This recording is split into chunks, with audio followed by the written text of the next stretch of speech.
हरे कृष्ण कृष्ण कृष्ण हरे हरे, हरे राम राम राम हरे हरे। हरे कृष्ण। तो आज हम कर रहे हैं श्लोक 37, अध्याय 13, स्कंध 1 श्रीमद् भागवत का। हरे कृष्ण। तन्मे धर्म भृताम श्रेष्ठ स्थानम निर्देष्टुमर्हसि यत्रैव नियम नियतो वत्स्य आतिष्ठस् आतिष्ठम स्ते नूशाननम।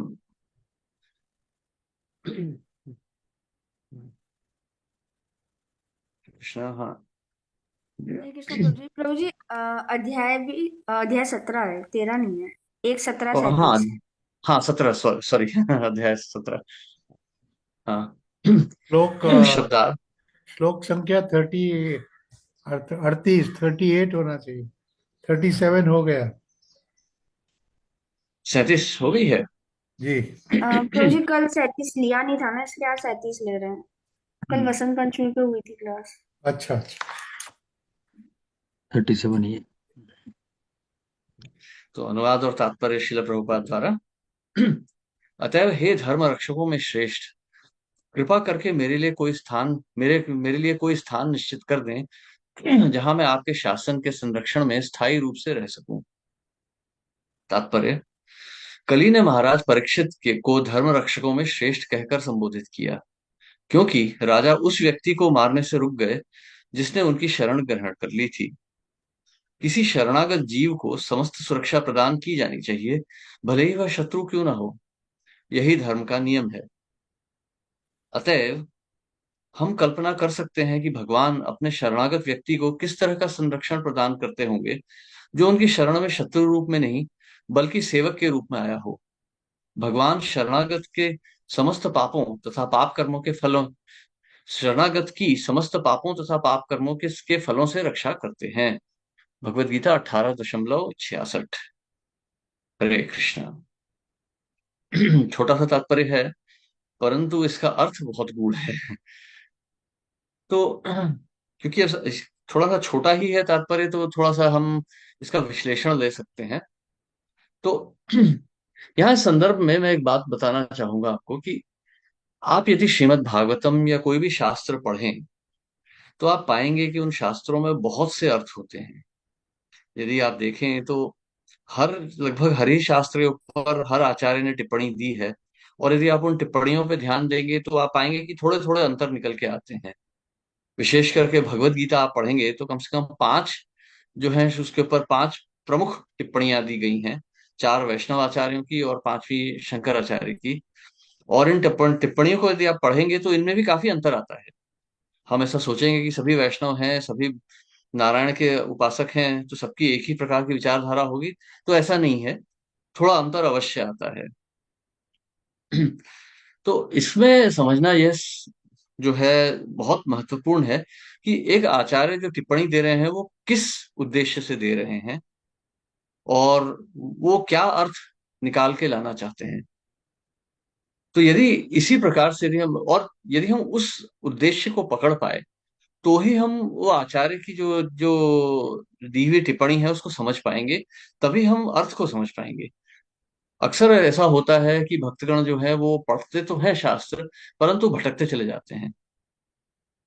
मतलब ब्रह्मा जी के कितने सर हैं, चार ही सर क्यों हैं, पांच क्यों नहीं है, शिव जी के पांच सर हैं कि दो सर हैं, इन सब का कोई अर्थ नहीं है। ये सब मतलब ये निरार्थक टिप्पणी है। ये निरार्थक जो है वाद है, क्योंकि इसे हम समझ नहीं सकते, इसे समझने में कोई लाभ नहीं है।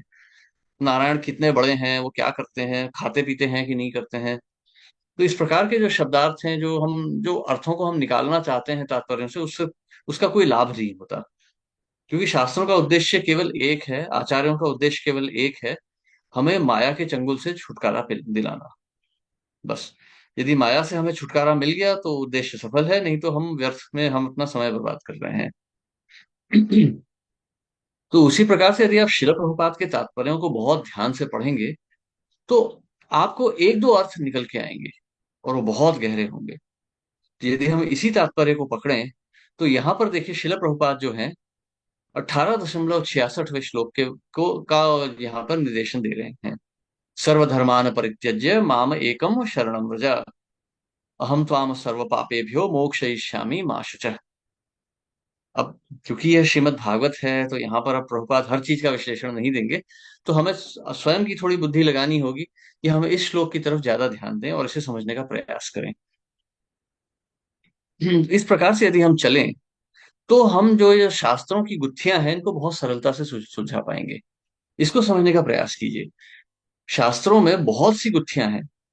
जैसे आप यदि पाएंगे, अब जैसे श्रीमद् भागवतम में लिखा है कि चंद्रमा दूर है और सूर्य निकट है।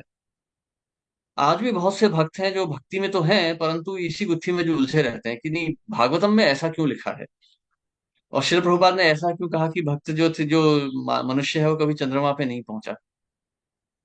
तो इस प्रकार के वाद विवाद में हम फंस के हम माया के चंगुल में वापस डूब जाते हैं। माया जो है हमें इस संसार में केवल हमें सांसारिक वस्तुओं में नहीं लपटाती है। माया हमारी चेतना में बैठी है, और माया हमें शास्त्रों के बीच में भी भटका सकती है। हम शास्त्रों को पढ़ते हुए भी माया के चंगुल में फंस सकते हैं और अपराध कर सकते हैं, और इस प्रकार से हम इस संसार की गहराइयों में वापस डूब सकते हैं।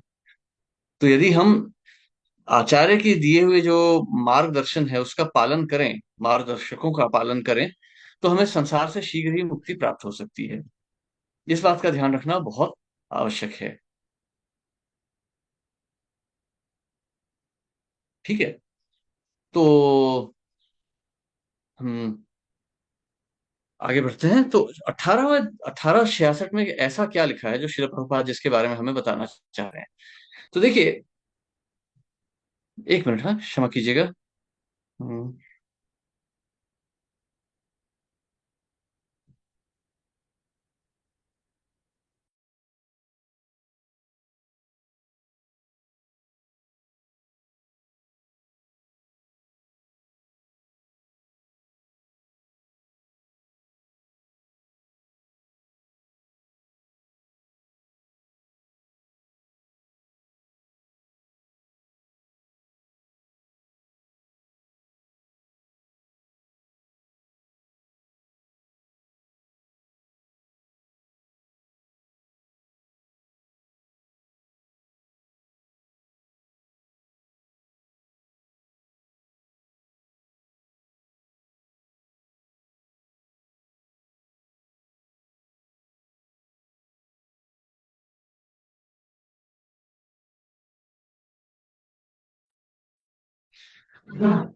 हरे कृष्ण, क्षमा कीजिएगा। तो 1866 में भगवान क्या कह रहे हैं जिसके ऊपर प्रभुपाद हमें बताना चाह रहे हैं। तो भगवत गीता जो है वहां पर भगवान ने सभी प्रकार की जो है विधियां बताई हैं जिनसे व्यक्ति अपना उद्धार कर सकता है।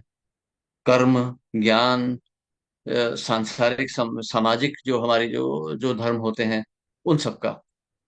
परंतु अंत में भगवान कह रहे हैं सर्वधर्मान परित्यज्य, सब धर्मों का त्याग कर दो। अब जैसे अ, अब जैसे आप सो के उठते हैं, आप बिस्तर से उठते हैं, आप चादर को तह करते हैं, उसके बाद में आप स्थान को पोंछते हैं, फिर आप उसके बाद उठ के स्नान करते हैं, शौच स्नान, और उसके बाद में आप तिलक धोती तिलक पहन के फिर घर से निकलते हैं। ये तो विधि हुई, ये विधि हुई निकलने की। अब मान लीजिए आपकी नींद खुली और आपने देखा कि घर में आग लगी हुई है, तो आप इस विधि का पालन नहीं करेंगे। आप बस उठेंगे और भाग जाएंगे। जो भी आप जो आपने लंगोटी पहनी है वही पहन के आप खिड़की से ही कूद के भाग जाएंगे, क्योंकि ये एक आपातकालीन स्थिति है। इस समय आप जो है विधि विधान का पालन नहीं कर सकते क्योंकि आपके लिए बहुत हानिकारक होगा। उसी प्रकार से भगवत गीता में भगवान ने, अब परंतु जो विधि है वो विधि जो है वो तो मतलब आपके उद्धार के लिए ही है। आप शांति से उठिए, बिस्तर को लगाइए, शौच कीजिए, फिर निकलिए घर से, वो एक पूरी विधि हुई। परंतु जब परिस्थिति आपातकालीन हो जाए तो इस विधि का पालन नहीं किया जा सकता है। आप इस विधि का पालन करेंगे तो आप एक एक भद्र पुरुष की तरह से घर से निकल के जा सकते हैं। परंतु आपातकालीन परिस्थिति में तो आपकी भद्रता या अभद्रता का कोई दर्शन नहीं करना चाहता है। आपकी आपके प्राणों की रक्षा सबसे बड़ा आपका हेतु हो जाता है। तो उसीलिए भगवान अंत में कहते हैं सर्वधर्मान परित्यज्य माम एकम शरणम व्रजा। अब तो आपातकालीन परिस्थिति आ गई है, अब कुछ नहीं है। अर्जुन से तो वही, क्योंकि अर्जुन तो अब युद्ध करने जा रहे हैं। 1866 के बाद तो भगवत गीता ही समाप्त हो जाती है। अर्थात उसके बाद तो कुछ ही क्षणों में युद्ध शुरू हो जाएगा। तो वहां पर अब अर्जुन जो है ना तो वो गृहस्थ बनेंगे, अब वो ये तो नहीं कहेंगे कि मैं पत्नी को जाके मैं विदा करके आता हूँ, अब मैं उसके बाद में स्नान करता हूँ, अब मैं युद्ध करूंगा, नहीं। संन्यास लेने का कोई समय नहीं है। अब तो आपातकालीन परिस्थिति आ गई। इसलिए भगवान कह रहे हैं कि आप तो अब सब धर्म धर्म की सभी संज्ञाओं को समझ गए हैं, अब सबका त्याग कर दीजिए और केवल मेरी शरण ले लीजिए। श्रीमद् भागवतम में एक बहुत ही सुंदर श्लोक आता है, अभी हम आगे चल के पढ़ेंगे शीघ्र ही। अतः पुंभिर्द्विज श्रेष्ठा वर्णाश्रम विभागशः स्वनुष्ठितस्य धर्मस्य समसिद्धिर हरितोषणम। अर्थात जो हे ब्राह्मण श्रेष्ठ, कि जो जो कर्मों के जो भी फल हमें प्राप्त होते हैं सभी प्रकार के धर्म के पालन से, उनका उद्देश्य केवल भगवान को संतुष्ट करना है। हरितोषणम। यदि हमारे धर्म के पालन से भगवान संतुष्ट हो जाते हैं तो हमारे धर्म का पालन सफल है। और यदि हमारे धर्म पालन से भगवान जो हैं वो संतुष्ट नहीं है, तो वो सब केवल एक मतलब व्यर्थ का, वो केवल व्यर्थ हो गया सब कुछ। धर्मा स्वनिश्चिता पुंसाम विश्वक्सेन कथा सूये नोत्पादयेद रतिम यदि श्रम एव ही केवलम। तो केवल परिश्रम हो गया। जैसे शिल प्रभुपाद कहते हैं कि गुरु ने आपसे कहा कि प्यास लगी है पानी पिला दो, आप सोचते हैं कि नहीं मेरे गुरु तो श्रेष्ठ हैं, भगवत स्वरूप हैं, तो इनको पानी क्यों पिलाना, पानी जैसी तुच्छ वस्तु क्यों पिलाना, इनको तो मैं दूध पिला दूंगा, मीठे फल मीठा दूध पिला दूंगा। तो वो व्यर्थ हुआ क्योंकि गुरु को प्यास लगी है, उन्हें पानी पीना है। तो पानी ही पिलाना जो है वो वहां पर जो है वो उपयुक्त है। तो उसी प्रकार से यदि ये जो सारे धर्म होते हैं, ब्रह्मचर्य, गृहस्थ, ये ब्राह्मण, क्षत्रिय, ये सभी धर्मों का पालन जो होता है, शास्त्रों का जो शास्त्रों से दिया हुआ अनुशासन है, ये सब का उद्देश्य है भगवान को संतुष्ट करना। यदि इन्हें इन सब से भगवान संतुष्ट हो गए तो ये सफल हैं, यदि नहीं हो रहे हैं तो ये सब विफल है। इसीलिए हम देखते हैं कि भारत में तरह तरह की संज्ञाएं आ चुकी हैं, तरह तरह के जो है दर्शन आ चुके हैं। जैसे हम पिछली बार भी देख रहे थे, अलग अलग प्रकार के दर्शन हैं। जैसे लोकायतिक हो गए, वैशेषिक हो गए, कर्म मीमांस हो गए, मायावाद हो गए, ये अलग अलग प्रकार के सिद्धांत आ गए हैं। शास्त्रों से ही तो आ रहे हैं। इन सबके जो अनुयायी हैं वो सभी प्रकार की तपस्याएं करते हैं, ब्रह्मचर्य का पालन करते हैं, शास्त्रों का अध्ययन करते हैं। परंतु क्या इन सबसे भगवान प्रसन्न हो रहे हैं? नहीं हो रहे। ये तो केवल एक प्रकार से हम कहें तो एक तो मानसिक व्यायाम हो गया। बस हम शास्त्रों को पढ़ लेते हैं, आज मैंने इतने श्लोक पढ़ लिए, इतने रट लिए। यदि भगवान ही संतुष्ट नहीं हुए तो क्या लाभ हुआ ना। जैसे छोटे बच्चे खेलते हैं, जैसे जब मैं छोटा था तो देखता था अपनी बहनों को खेलते हुए, तो वो मिट्टी के घोल बना के उसकी रोटी बनाती थी, उसके बर्तन बनाती थी। तो वो देखने में अच्छा लगता है, परंतु उसका कोई लाभ नहीं है। गीली मिट्टी की बनी हुई रोटी का क्या लाभ होने वाला है किसी को। उसी प्रकार से यदि ये सारे धर्मों और अनुष्ठानों का हम पालन कर रहे हैं और भगवान ही प्रसन्न नहीं हो रहे तो इनका क्या लाभ है। भगवान अधोक्षज हैं, भगवान मुकुंद है, भगवान ही तो हमें इस संसार से मुक्ति दिला सकते हैं। यदि वही प्रसन्न नहीं हुए, यस्या प्रसादान न गति कुतोपि, तो क्या लाभ होने वाला है। तो इसीलिए भगवान भगवत गीता में कह रहे हैं कि ये सारे अनुष्ठानों का मैंने तुम्हें व्याख्या दी है, परंतु आप इन सबको त्याग दीजिए। आप केवल मेरी शरण में आ जाइए और आपको आप सभी प्रकार की जो है पापों से मुक्ति हो जाएगी। अब यहां पर बड़ा सुंदर शब्द का प्रयोग करते हैं शिल प्रभुपाद, कि पाप क्या होता है। इस संसार में किए हुए सारे ही कर्म पाप की श्रेणी में आ जाते हैं एक प्रकार से यदि देखा जाए तो, क्योंकि सब हमें इस संसार से बांध रहे हैं और सभी हमारे कष्टों का कारण बन रहे हैं।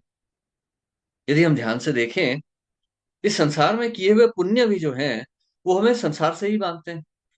आप यदि गए, आपने अनाथों का ध्यान दिया, आपने विधवाओं को, अनाथों को भोजन, पर्याप्त भोजन खिलाया, उन्हें शरण दी, उनकी रक्षा की, तो अगले जन्म में आपको इसका फल प्राप्त होगा। आपने इस जन्म में पशुओं को खिलाया, आपने पर्यावरण की रक्षा की, तो आपको इसका फल अवश्य प्राप्त होगा। आपको असंख्य धन संपत्ति प्राप्त होगी। परंतु भोगने के लिए तो आपको इसी संसार में आना पड़ेगा, और संसार में आए तो दुख तो मिलेगा ही फिर। क्योंकि इस संसार के सुखों और दुखों की तो मतलब एक अवधि होती है। काल तो अवधि, उस अवधि को काल ही कहते हैं।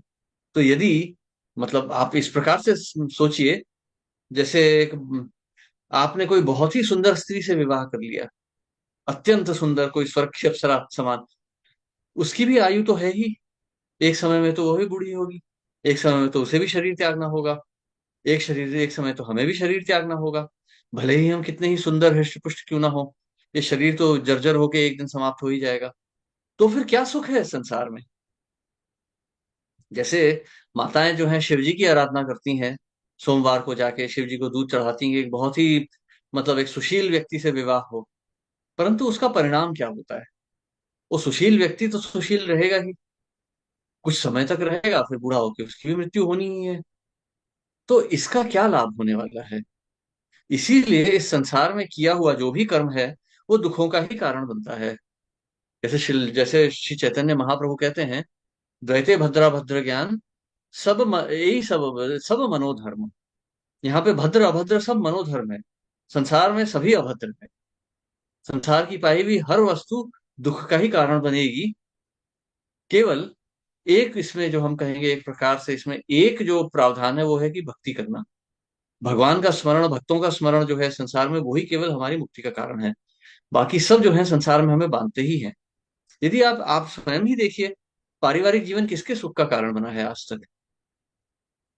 शास्त्रों में, वेद शास्त्रों में तो लिखा है कि यह एक धर्म है, विवाह एक संस्कार है, वैवाहिक जीवन धर्म है।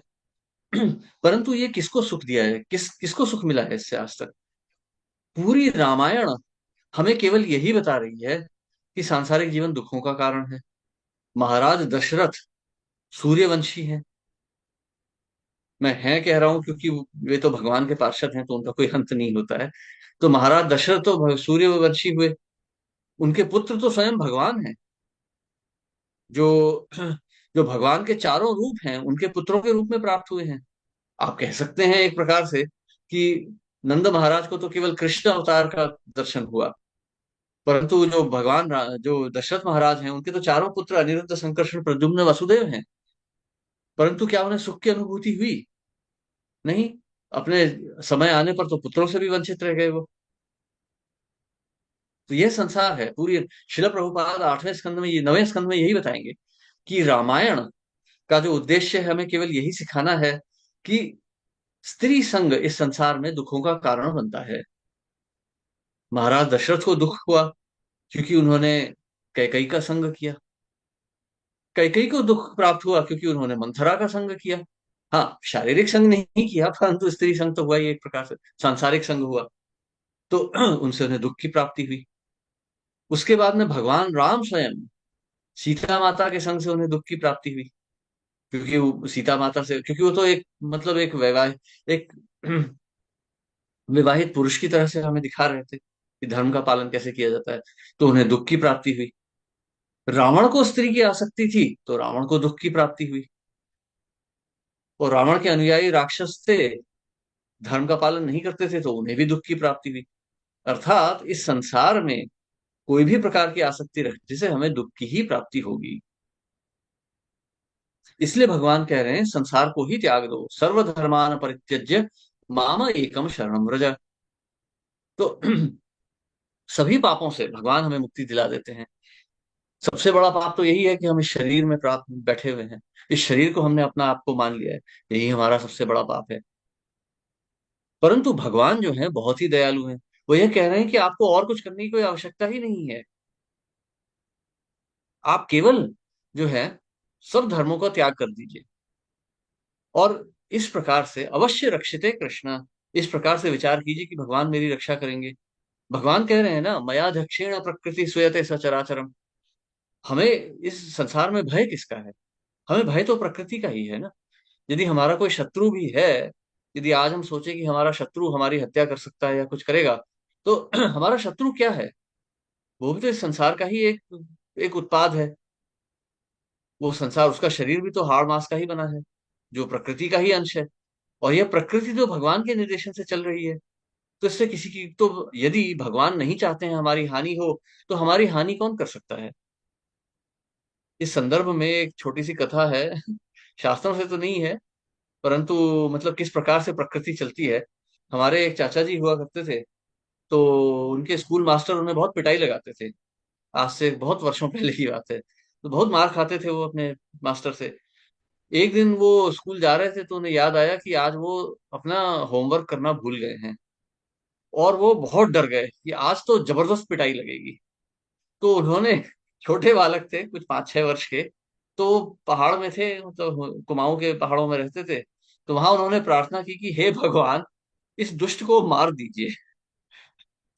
बोलते हैं मैं तो छोटा बच्चा था, कहाँ कुछ ध्यान रहता है। तो स्कूल गया तो पता चला स्कूल बंद है आज। उन्होंने, हेडमास्टर ने घर भेज दिया। बोले कि आज तुम्हारे स्कूल मास्टर जो है उनकी मृत्यु हो गई। बोलते हैं मैं बहुत प्रसन्न हुआ कि अरे वाह, आज मेरे भगवान ने मेरी रक्षा कर दी। हालांकि बोलते हैं कि बाद में मुझे बड़ा दुख हुआ कि इतनी छोटी सी चीज के लिए मैंने ऐसी प्रार्थना मांग ली भगवान से। परंतु आप देख सकते हैं, यदि भगवान हमारी रक्षा करना चाहते हैं तो हमारी कौन हमारा हानि कर सकता है। अब हाँ, वो तो मतलब प्रकृति का विधान था कि उनके मास्टर की उनकी मृत्यु हो गई। परंतु हम देख सकते हैं कि ये प्रकृति जो है भगवान के अधीन है। यदि भगवान हमारी रक्षा करना चाहते हैं तो प्रकृति हमारा कुछ नहीं बिगाड़ सकती।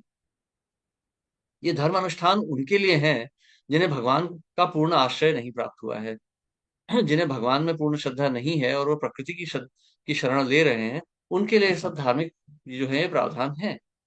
क्योंकि जो इस संसार को भोगना चाहते हैं, उन्हें इस भोग का जो है एक वो भी देना पड़ेगा, एक मूल्य भी चुकाना पड़ेगा।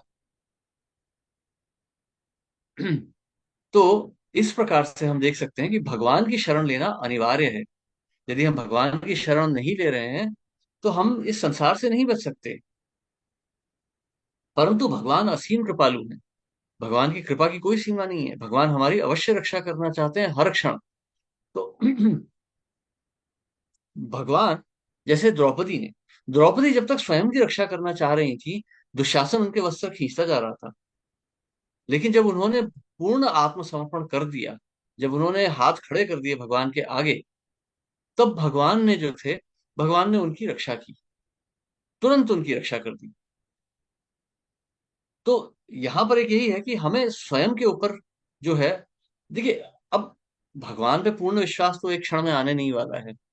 परंतु धीरे धीरे करके संसार की रस्सी को छोड़ते जाइए। धीरे धीरे भगवान की रक्षा कर, जैसे एक बालक होता है, अब माँ के साथ जा रहा है, कुत्ता भौंकने लगा, वो डर के माँ की शरण लेगा। वो जान उसे नहीं पता है कि माँ में स्वयं हो सकता है इतनी शक्ति ना हो, परंतु उसे इतना विश्वास है कि माँ मेरी रक्षा अवश्य करेगी। उसको पता नहीं है माँ की शक्ति कितनी है, परंतु उसे माँ के ऊपर पूर्ण विश्वास है। माँ अपने प्राण दे देगी परंतु अपने बालक की रक्षा अवश्य करेगी। इसीलिए भगवान भी कह रहे हैं कि आप मेरी पूर्ण रक्षा जो है, मेरी पूर्ण जो है शरणागति ले लीजिए। और ये ली कैसे जाती है? सबसे उत्तम प्रश्न तो यही उठता है कि यहाँ तो ठीक है, आप प्रभु जी आप इतनी बड़ी बड़ी बातें कर रहे हैं, परंतु आप तो स्वयं भी नौकरी कर रहे हैं, अपनी स्वयं की रक्षा करना चाहते हैं। तो इसका अर्थ क्या हुआ? तो भगवान यहाँ पर बता रहे हैं वो शरणागति का मार्ग क्या है। पूर्ण शरण एक क्षण में तो नहीं ले सकते। हालांकि शिल प्रभुपाद कहते हैं, यदि आप चाहें तो भगवान की शरण आप एक क्षण में ले सकते हैं। One moment is all it takes to take complete shelter of Krishna. One moment is all you need to become a pure devotee of Krishna. परंतु वो एक क्षण इतना सरलता से नहीं आता। इसलिए भगवान ने उसका मार्ग भी भगवत गीता में दे रखा है। इस श्लोक के पिछले ही श्लोक में भगवान ने वो मार्ग दे दिया। मन मना भव मद भक्तो मद्याजी माम नमस्कुरु, मामे वैश्यसी सत्यम ते प्रतिजाने प्रियोसी में। अर्थात आप हर क्षण मेरा विचार कीजिए। देखिए भगवान ने कितनी वैज्ञानिक विधि बताई है आत्मसमर्पण की। हर क्षण मेरा विचार कीजिए। संसार में हम फंसते क्यों हैं? हम संसार में फंसे हुए क्यों हैं? क्योंकि हम हर क्षण संसार का विचार कर रहे हैं। सवेरे उठे, अरे मेरी पत्नी कैसी है, मेरे बच्चे कैसे हैं, माता कैसी हैं, पिता कैसे हैं, मेरा घर ठीक है, मेरी गाड़ी ठीक है या क्या है या क्यों है, आज मैंने इनकम टैक्स भरा कि बिल भरा कि नहीं, ये किया कि नहीं, वो क्या किया। हम इस प्रकार से विचार किए जा रहे हैं। हम इस प्रकार से विचार किए जा रहे हैं। ये विचार, ये उन कड़ियां हैं, ये कड़ियों की श्रृंखला है जो हमें संसार से बांध के रखती है। सोचिए ना, सरल है ना। कितना सरल है ये। आप इस प्रकार से विचार कीजिए इसके ऊपर। हम हर क्षण संसार का विचार कर रहे हैं। मेरा क्या होगा, परिवार का क्या होगा, समाज का क्या होगा, भारत का क्या होगा, 26 जनवरी आ रही। ये विचारों की श्रृंखला है। हम इस संसार में अपने मन से बंधे हुए हैं, और इस मन में ये विचार आ रहे हैं, इसलिए हम यहाँ बंध रहे हैं। यदि हम एक एक करके इन विचारों को हटा हटा के भगवान का विचार भरते चले जाएं, तो एक दिन हम यह पाएंगे कि हम ये संसार के तो हैं ही नहीं। यह शुद्धि की विधि है। इसीलिए श्रील प्रभुपाद कहते हैं कि आप कम से कम 16 माला हरि नाम का जप कीजिए। 16 माला अर्थात 25,000 नाम। श्री चैतन्य महाप्रभु कहते हैं कि आप लक्षेश्वर बनिए, आप 1 लाख नाम लीजिए। इसलिए शिल भक्ति सिद्धांत सरस्वती ठाकुर ने 64 माला करने को कहा था। इसका अर्थ हुआ कि आप हर क्षण भगवान का विचार कीजिए। वो तो हम कर सकते हैं ना। अब जैसे सड़क में कोई गाड़ी जा रही है, उसने हॉर्न मारा, हम कभी कभी सोचने बैठ जाते हैं कि ये मोटरसाइकिल थी या रिक्शा था या बस थी, क्या था। ये व्यर्थ का विचार है, क्योंकि इससे कोई लाभ नहीं है हमें। कल क्रिकेट मैच हुआ, सब लोग कहने अरे क्या हुआ, भारत जीता कि हारा, क्या फर्क पड़ गया, क्या फर्क पड़ा। आप ही सोचिए, भारत जीता या हारा, क्या फर्क पड़ गया हमें। इस विचार को हटा के यदि हम सोचें कृष्ण, और कुछ भी ना सोचें, कृष्ण इस शब्द का विचार करें, तो यह भी आत्मसमर्पण है। आत्मसमर्पण कोई बहुत बड़ी चीज नहीं होती कि एक दिन में हाथ खड़े करके भगवान के आगे दंडवत कर दूंगा, हो गया। नहीं, आत्मसमर्पण हर क्षण होता है। हर क्षण आपके आगे कृष्ण है, हर क्षण आपके आगे माया है। आपको चुनाव करना है। आप जितना चुनाव कृष्ण का करते चले जाएंगे, उतना जल्दी आपको कृष्ण का साक्षात्कार होगा। हरे कृष्ण हम जो कहते हैं, हरे कृष्ण का अर्थ है राधा कृष्ण। श्रीमती राधा रानी का भी वर्णन यहीं आ जाता है। भक्त अक्सर चिंता करते हैं। से एक आध बार भक्तों से पूछा भी है कि प्रभु जी, हम राधा रानी का कहाँ विचार कर रहे हैं, हम तो कृष्ण कृष्ण किए जा रहे हैं, वृंदावन में तो सब राधे राधे राधा राधा किए जा रहे हैं, तो हमारा क्या होगा। हमने तो सुना है कि कृष्ण तो बड़े ही मतलब निष्ठुर हैं कृष्ण तो। वो अपनी इच्छा से चलते हैं, बस जो इच्छा हुई कर देंगे। परंतु राधा रानी तो कृपालु हैं, करुणामयी हैं, वो तो हमेशा तुरंत शरण देती हैं। तो इसका सरल उत्तर यही है कि शिल प्रभुपाद ने तो हमें राधा कृष्ण दोनों ही दिए हैं। हरे कृष्ण कृष्ण कृष्ण हरे हरे, हरे राम राम राम हरे हरे। राधा कृष्ण सीता राम, सभी तो यही हैं। तो हमें मतलब बस उनकी शरण लेनी है। जब हम हरे कृष्ण का उच्चारण करते हैं, तो हम राधा कृष्ण की ही शरण ले रहे हैं। इस संसार में हमने माता पिता सबकी शरण ली है ना, तो हमारे असली माता पिता की शरण क्यों नहीं लेते हम। श्रीमती राधा रानी तो जगन माता है, संसार की पूरे सृष्टि की माता है वो, भगवान की करुणा शक्ति है। यदि हम उनकी शरण ले लेंगे, तो क्या हमें संरक्षण नहीं देंगी वो। और यदि हमें श्रीमती राधा रानी की शरण मिली, तो कृष्ण नहीं मिलेंगे क्या। राधा कृष्ण कभी अलग नहीं होते। तो इसीलिए ये एक एक जो छोटे छोटे विचार हैं हमारे मन के, इनको एक एक करके हटाइए। देखिए कौन सा विचार व्यर्थ है। अब मैं यह नहीं कहूंगा कि इनकम टैक्स फाइलिंग की डेट आ रही है और आप भगवान का स्मरण कर रहे हैं, अभी मत कीजिए वो सब। आप इनकम टैक्स तो फाइल कर दीजिए अपना, परंतु फाइल करते ही तुरंत फिर भगवान के स्मरण में लग जाइए। छोटी छोटी चीजें ना, जो जो निरर्थक हैं आपके संसार में, उन्हें अपने मन से हटाते चले जाइए। घर की दीवार को हरा करना है या नीला करना है, इसके विचार में मत पड़िए। जो रंग ठीक है, मार दो दीवार पे, पुताई करवा दिए, उसके बाद हम हरि नाम के स्मरण में लग गए। इसलिए भगवान कह रहे हैं, मन मना भव मत भक्तो। हर समय मेरा स्मरण करते जाइए। धीरे धीरे एक दिन ऐसा भी आएगा जब आप भगवान के स्मरण के अलावा कुछ और करने की इच्छा नहीं रखेंगे। उस दिन आपका पूर्ण आत्मसमर्पण भी हो जाएगा। यह जो है ये भागवत विधि है, भगवान को प्राप्त करने की विधि ये है। और ऐसा करने से आपको सभी प्रकार की जो है पापों से मुक्ति अवश्य प्राप्त होगी। और भगवान इसीलिए कह रहे हैं, माँ शुचः, आप चिंता मत कीजिए, मैंने आपको मार्ग दे दिया है, बस मेरा विचार करते चले जाइए। एक चीज याद रखिए, हमारा जो इस हमारा जो अस्तित्व है, वह केवल एक विचार है। गहराई से सोचिए इस विषय पे। हमारा अस्तित्व केवल एक विचार है। यह शरीर, यह समाज, यह संसार, यह केवल एक विचार है। और यदि इस विचार को हमने बदल के कृष्ण बना दिया, तो हमें कृष्ण लोक भी प्राप्त हो जाएगा। अपने विचारों के कारण हमें यह जन्म प्राप्त हुआ है। आप राजस्थान में बैठे हैं, मैं महाराष्ट्र में बैठा हूं। ये हम केवल अपने विचारों के कारण यहाँ बैठे हैं, अथवा अंतर कुछ नहीं है। सब केवल महत्त्व है। इस महत्त्व के अंदर जो ये सृष्टि हमें दिख रही है, ये केवल हमारे विचारों से खड़ी हुई है। हमारी इच्छा पूर्ति के लिए भगवान ने बना के दे दी है। यदि हमारी इच्छाएं बदल के, हमारे विचार बदल के केवल भगवान में केंद्रित हो गए, तो ये सृष्टि यहीं की यहीं गायब हो जाएगी। आपको उदयपुर छोड़ के कहीं वृंदावन मायापुर जाने की आवश्यकता नहीं है। आपको घर बैठे बैठे अपने स्थान पर बैठे बैठे वृंदावन के दर्शन हो जाएंगे, क्योंकि वृंदावन कोई स्थान नहीं है, वृंदावन एक चेतना है। इस बात पर आप थोड़ा गहराई से विचार कीजिएगा। हरे कृष्णा। किसी के कोई प्रश्न या टिप्पणी? आज हम खुल के बात कर सकते हैं। आज मैं भारत में हूं, तो कोई मतलब छुप मतलब आवाज दबाने की जरूरत नहीं है मुझे।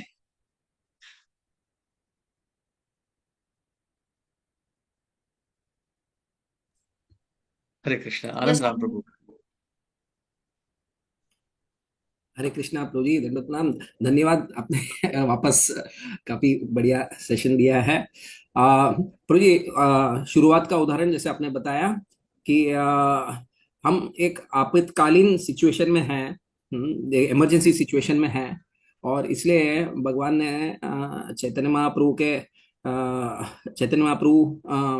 स्वयं आके हमें इमरजेंसी सिचुएशन का सोल्यूशन दे दिया है कि हमें केवल भगवान का नाम जप करना है, और उसके ऊपर चिंतन करना है। भगवान के नाम पे चिंतन करते हुए हम अपने चित्त को शुद्ध कर सकते हैं।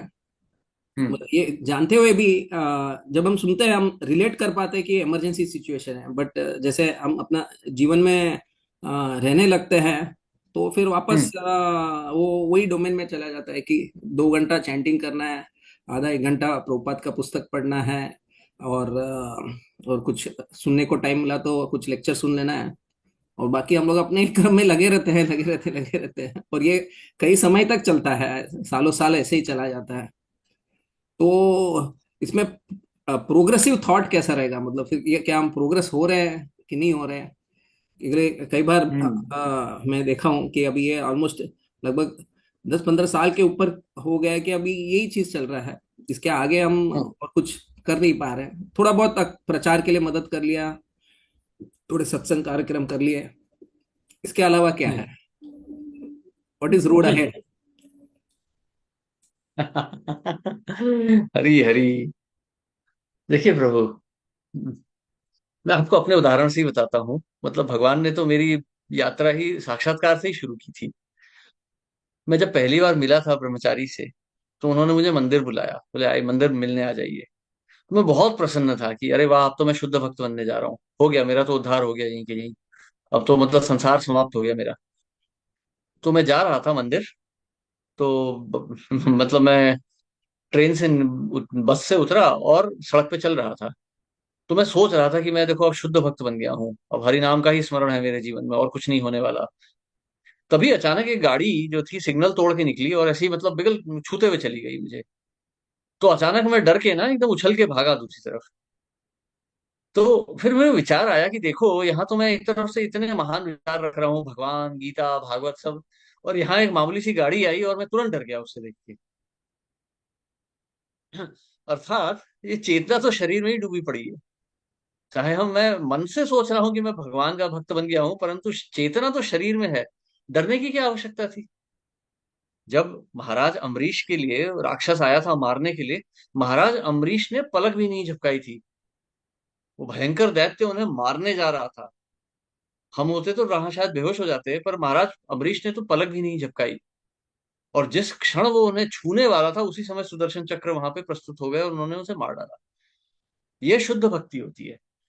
भगवान पे हमारा आश्रय, हमारा भगवान पर इतना विश्वास है कि हमें कोई डर नहीं लगता इस संसार से। परंतु हमें यदि संसार का भय है, तो हम शुद्ध भक्त नहीं है। ठीक है। तो हमें वो शुद्धि लानी होगी अपनी चेतना में। वो धीरे धीरे आएगी, धीरे धीरे हमारा विश्वास बढ़ता चला जाएगा। तो इसका लक्षण ये है कि हमारी संसार से विरक्ति आएगी। और संसार से विरक्ति एक क्षण में नहीं आने वाली। ऐसा नहीं है कि अभी यह दरवाजा खोलेंगे और घर छोड़ के चले जाएंगे। परंतु इस संसार में हमें और जो है संसार को और ज्यादा भोगने की और संसार में और जो है प्रवृत्त होने की जो हमारी इच्छाएं हैं वो समाप्त हो जाएंगी। हमारे जैसे गृहस्थों के लिए तो पर्याप्त अभी यही है कि इस संसार में हम अपने हाथ पैर और ना फैलाएं। जो है सो है, ठीक है, पर्याप्त है हमारे लिए। आज मारुति है, कल मुझे होंडा चाहिए, परसों टोयोटा खरीदनी है, फिर मर्सिडीज खरीदनी है। ये तो केवल कामुक व्यक्तियों का काम है।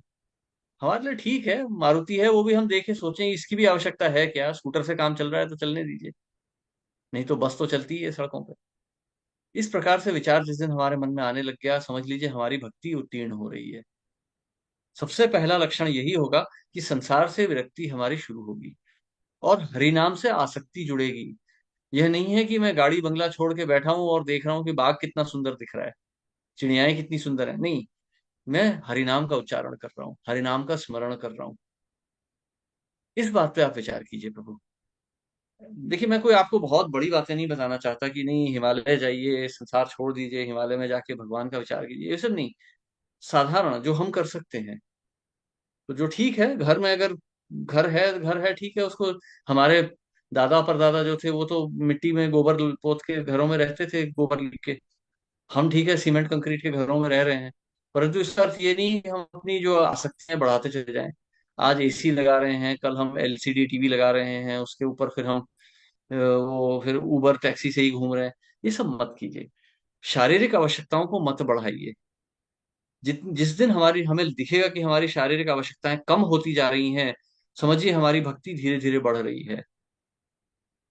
पाप कम होगा, पुण्य तब बढ़ेगा। समुद्र में जब जब भाटा आता है ना, तो पानी धीरे धीरे उतरता है, एक क्षण में समुद्र खाली नहीं हो जाता। पानी धीरे धीरे कम होता जाता है। उसी प्रकार से जब ये इच्छाओं का सागर धीरे धीरे उतरेगा, तो हमें लक्षण दिखेंगे। पहला लक्षण, प्राथमिक लक्षण यही है कि हमारी इच्छाएं कम होती हुई दिखेंगी, हम संतुष्ट होने लग जाएंगे। ठीक है, ये इतना ठीक है, पर्याप्त है, ये एक कमरे का घर है, पर्याप्त है। ट्रेन पर्याप्त है, बस हमें गाड़ी खरीदने की जरूरत नहीं है, फ्लाइट की जरूरत नहीं है। जिस तरह से हम ये विचार करने लग जाएंगे, समझिए हमारी भक्ति धीरे धीरे आगे बढ़ रही है। भगवान की सेवा, भगवान का नाम, भगवान के भक्तों का संग हमें अच्छा लगने लगेगा। हमारा मन करेगा नहीं भक्तों का संग करें। और भक्तों का संग इसलिए नहीं ये पूछने के लिए कि आपकी बीवी बच्चे क्या कर रहे हैं, गाड़ियां क्या है, कैसी हैं, घर कैसा चल रहा है, नहीं। हरि नाम के विचार के लिए हम हरि नाम का विचार करेंगे, भक्तों के संग बैठ के। भक्तों का क्यों संग कर रहे हैं ना, मैं तो दोस्तों से भी पूछ सकता हूँ कि कौन सी गाड़ी अच्छी है, कौन सा घर अच्छा है। परंतु भक्तों से हम क्या पूछना चाहते हैं? भगवान कौन है, भगवान कृष्ण क्या है, उन्हें प्राप्त कैसे किया जाए, ये संसार से कैसे मुक्ति प्राप्त की जाए। ये हरि नाम होता है। ये जो होता है ये साधु संग होता है। यह भजन क्रिया है। भजन क्रिया का अर्थ ये नहीं कि मैं बड़ी सुंदर मधुर वाणी में भजन गा रहा हूँ, हारमोनियम बजा रहा हूँ। भजन, भज शब्द का अर्थ भगवत गीता में श्रील प्रभुपाद कहते हैं भगवान की सेवा। भजताम प्रीति पूर्वकम, भगवान की सेवा। तो यदि हम इस संसार से मुक्ति प्राप्त करने का विचार भी रख रहे हैं, तो वो भी भजन क्रिया ही है। क्योंकि हम संसार से मुक्ति प्राप्त करके ब्रह्म में लीन नहीं होना चाहते, हम भगवान की सेवा करना चाहते हैं। ठीक है प्रभु।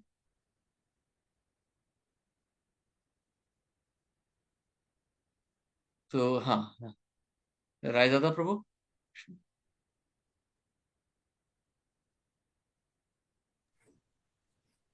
हरे कृष्णा।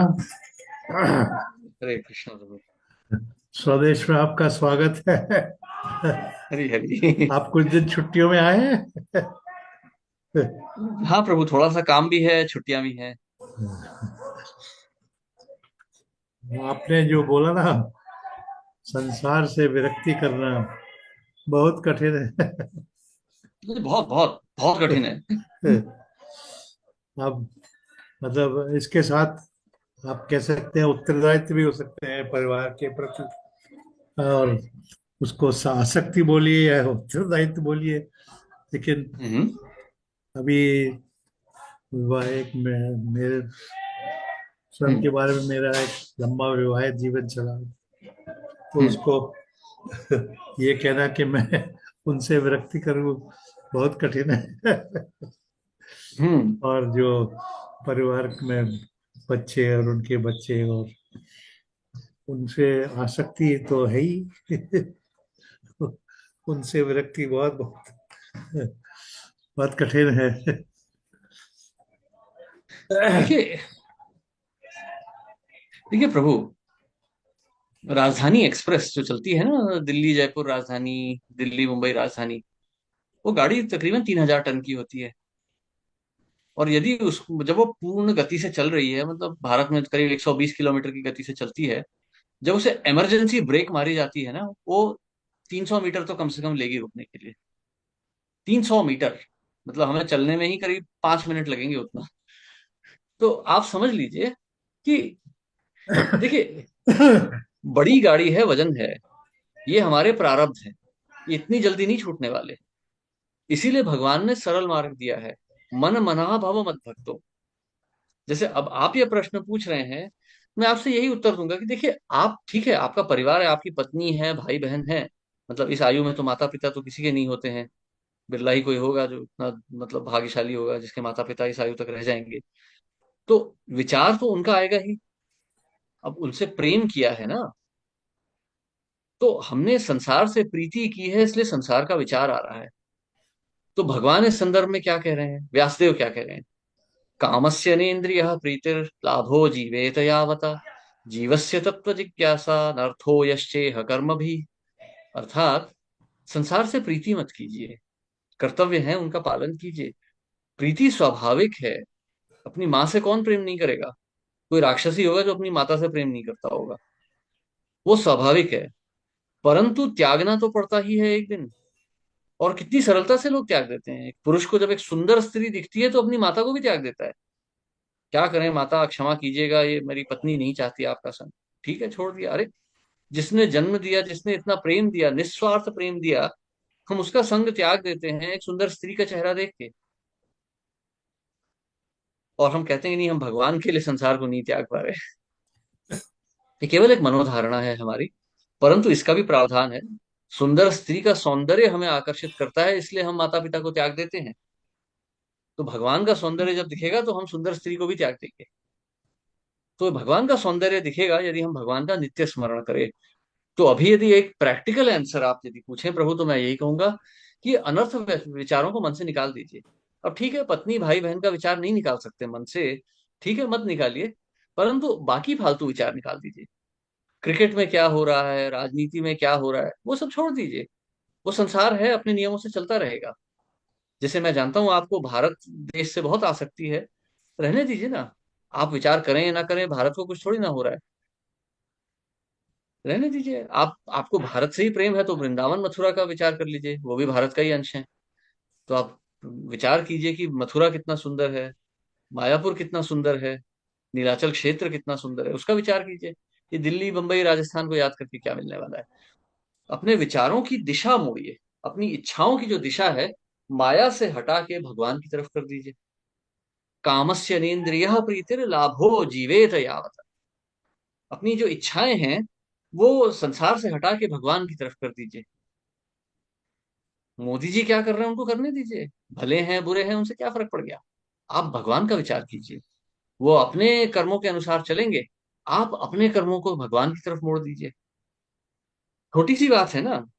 मोदी जी, आप मोदी जी से प्रेम करते हैं, वो आपसे थोड़ी ना प्रेम करते हैं। उन्हें तो पता भी नहीं है आप हैं कि नहीं है। उन्हें जाने दीजिए, उन्हें करने दीजिए जो कर रहे हैं। आप भगवान का विचार कीजिए। जहां आपके मन में मोदी का विचार आ रहा है, तुरंत भगवान का विचार ला दीजिए। सोचिए कि हाँ, ये गलत है, भगवान का विचार करना है। जहां आपके मन में विचार आ रहा है कि वो कोहली ने कितने छक्के मारे या किसने 4 रन मारे, वो छोड़ दी, तुरंत उस विचार को हटाइए, भगवान का विचार लाइए।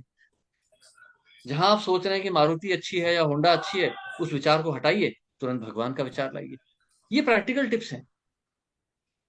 प्रैक्टिकल टिप्स हैं। सड़क पे चल रहे हैं, हरी हरी कृष्ण कृष्ण करते जाइए। जैसे जैसे हम जाते हैं ना, वृंदावन में जाते हैं, परिक्रमा मार्ग में आ जाइए, लोग राधे राधे राधे राधे करते जा रहे हैं। आप मायापुर जाइए, हरे कृष्ण करते हुए दिखेंगे बंगाली आपको। ये बहुत अच्छा उदाहरण है। और सड़क पर तो चलना ही पड़ेगा ना। दूध खरीदना है तो दूध वाले के यहाँ से तो सड़क पे चलना ही पड़ेगा। अब सड़क पे चल के हम क्या सोच रहे हैं? अरे, ये मोटरसाइकिल किसकी है, ये साइकिल कौन सी है, ये दुकान आ जा रही है, यहाँ कपड़े की दुकान आ गई। हम यही तो विचार करते हैं ना सड़क पे। अरे, कुत्ते ने यहाँ पॉटी कर दी। हम यही सोच रहे हैं। इन विचारों को हटा के कृष्ण का स्मरण कीजिए, कृष्ण कृष्ण कृष्ण। चलिए, महामंत्र याद नहीं आ रहा, कम से कम कृष्ण कृष्ण कृष्ण तो याद कर लीजिए। इस तरह से हम पूर्ण आत्मसमर्पण कर सकते हैं। तो धीरे धीरे एक दिन देखिएगा, धीरे धीरे ये पत्नी, माता पिता, भाई बहन के भी विचार मन से चले जाएंगे, क्योंकि ये हरिनाम कोई साधारण नाम नहीं है। ऐसा करने से भगवान की स्मृति बनती है। ऐसा करने से हमारी चेतना भगवान में लीन होने लगती है, फिर हमें संसार का आकर्षण छूट जाता है। ठीक है प्रभु। हरे कृष्णा। आप हाँ कौन से शहर में आए हुए हैं? हाँ, अभी बम्बई में हूँ। मुंबई में। अच्छा। तो फिर कल ही सवेरे पहुंचा हूँ। तो आपके दर्शन करना चाहिए। मैं भी बम्बई में ही हूँ। अच्छा, कहाँ हैं आप? मैं मलाड में रह रहा हूँ। मलाड? ओ, मैं सानपाड़ा, नवी मुंबई में हूँ मैं। अच्छा, काफी अभी मुंबई काफी दूर है। ठीक है, आपसे जुड़ने की ठीक है, जुहू। कोशिश। जुहू, जुहू साइड आया तो आपसे अवश्य मिलूंगा। मालाड तो अच्छा। पास में ही पड़ता है जुहू के। हाँ जी। हाँ, धन्यवाद। हरे कृष्णा। हरी हरी। बहुत बहुत धन्यवाद प्रभु। कृष्ण भाव माता हाँ। जी। हरे कृष्णा प्रभु जी, प्रणाम। बहुत अच्छा आपने बताया, आसक्ति किस तरह से हटाया जा सके। सड़कों पर चलते हुए, कोई काम करते हुए भी हम कृष्ण भाव में रहें तो हमारी आसक्ति धीरे धीरे हट सकती है। तो प्रभु जी, मेरी आवाज जा रही है? हरे हाँ हाँ, कृष्णा। हाँ। स्पष्ट आ रही है। तो प्रभु जी, एक बहुत ही अटपटा सा सवाल है कि आपने कहा कि पुरुष स्त्री के संग से उनकी अधोगति होती है, यानी कि वो उनका ह्रास होता है। लेकिन प्रभु जी, स्त्री का ह्रास कैसे होता है, ये प्रश्न है मेरा। हम्म। तो चलिए, आपका प्रश्न के पहले एक दूसरे प्रश्न का उत्तर देता हूँ कि स्त्री की अधोगति कैसे होती है। स्त्री की अधोगति पुरुष के संग से होती है। अच्छा, वही आपने नहीं बोला देखिए, तो क्योंकि क्या है ना, पुंसाम स्त्रिय मिथुनी भावम एतम तयोर मिथो हृदय ग्रंथि माहु। देखिए, कभी किसी पुरुष को या स्त्री को ना ऐसा नहीं सोचना चाहिए कि अरे ये स्त्री तो बहुत छोटी है, मेरी बेटी समान है, या ये स्त्री तो बहुत वृद्ध है, मेरी माता समान है। और किसी स्त्री को ये नहीं सोचना चाहिए कि ये पुरुष तो एकदम छोटा है, मेरे बेटे समान है, बड़ा है, मेरे पिता समान है। नहीं, क्योंकि ये पुरुष पुरुष स्त्री का आकर्षण प्रकृति का मूल आधार है। तो ये आकर्षण बन जाता है, ज्यादा संग हो गया तो आकर्षण बन जाता है। जैसे प्रभुपाद कहते हैं ना, मक्खन और अग्नि, बटर एंड फायर प्रिंसिपल।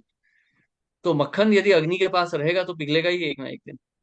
यदि पुरुष स्त्री का संग बहुत ज्यादा हो गया, मतलब मैं ये नहीं कह रहा हूं कि सड़क में चलते हुए किसी प्रभु जी से आपने बोल दिया हरे कृष्णा प्रभु ये सब तो आकर्षण बन गया, ऐसा नहीं होगा। परंतु एक ही प्रभु जी से 50 बार पूछते रहेंगे, एक ही माता जी से 50 बार मिलते रहेंगे तो आकर्षण बन जाता है। इस प्रकार से भक्तों की भी अधोगति हो जाती है। बड़े बड़े सन्यासियों का पतन हो चुका है। ऋषि विश्वामित्र का पतन हो गया। हम्म। तो ये होता है। तो स्त्री की अधोगति पुरुष के संग से होती है, परंतु स्त्री केवल यदि एक पतिव्रता रहे तो उसकी उसकी अधोगति नहीं होती, उसका उद्धार होता है। अब इस संदर्भ में दो समस्याएं, मतलब एक समस्या भी छोटी सी आती है। यदि किसी माता के पति जो है वो एकदम नीच व्यक्ति हैं तो क्या होगा। तो यहाँ पर दो संदर्भ है, एक धर्म का संदर्भ है और एक भागवत संदर्भ है। मैं दोनों ही अभी आपको बता दूं। तो शिल प्रभुपाद ने इस विषय में तरह तरह के उत्तर दिए हैं। जैसे शिल प्रभुपाद की जो बहन थी भवतारिणी देवी, वो जो थी, उनके पति जो थे व्यभिचारी थे, दुष्ट थे। तो वो बहुत दुखी होकर प्रभुपाद की शरण में आई थी भवतारिणी। तो प्रभुपाद ने उन्हें कहा था कि नहीं, तुम जाओ अपने पति की सेवा करो, वही तुम्हारा उद्धार है। तो यदि किसी माता का पति व्यभिचारी है तो भी यह कठिन उत्तर है, परंतु माता की का कर्तव्य है कि पति की ही सेवा करें, क्योंकि ये धर्मशास्त्र है, ये धर्म नीति है। अगर वो ना करें ऐसा, मान लीजिए किसी माता ने अपने पति का त्याग कर दिया कि ये दुष्ट व्यक्ति है और कोई और पति ग्रहण कर लिया, तो फिर माता की अधोगति हो जाएगी। ठीक है, क्योंकि संसार में है, इसलिए संसार के नियमों के अनुसार तो हमें रहना ही पड़ेगा। अब एक इसका दूसरा उत्तर भी आता है। इसी संदर्भ में शिला प्रभुपाद ने एक दूसरा भी उत्तर दिया था। एक माता थी, बहुत जवान थी, 1975-76 की बात है। दो माताएं थी, यूरोप की थी। उनके पति जो थे व्यभिचारी थे और छोड़ के भाग गए, अन्य स्त्रियों के साथ भाग गए। ऐसा बहुत होता था हमारे इस्कॉन में। 75 76 तक ये बहुत हुआ।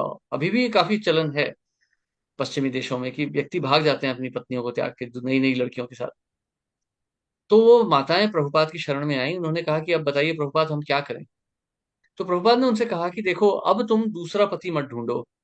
अब जो हो गया सो हो गया, आप कृष्ण को ही अपना पति मान लो। कृष्ण तो सर्व जगत पति हैं। तो आप अब कृष्ण को अपना पति मान के उनकी ही शरण लीजिए। आप यहाँ वहां मत जाइए। और एक आध बार माताओं ने ये प्रश्न भी किया था कि पति व्यभिचारी हैं तो क्या किया जाए। तो शिल प्रभुपाद ने यही कहा था कि आप मानसिक रूप से उनका त्याग कर दीजिए, अपनी सेवा के रूप से उनकी सेवा कीजिए। पति हैं तो सवेरे उठ के रोटी खिला दीजिए, घर साफ कर दीजिए, परंतु फिर पति से मन मानसिक आसक्ति मत रखिए।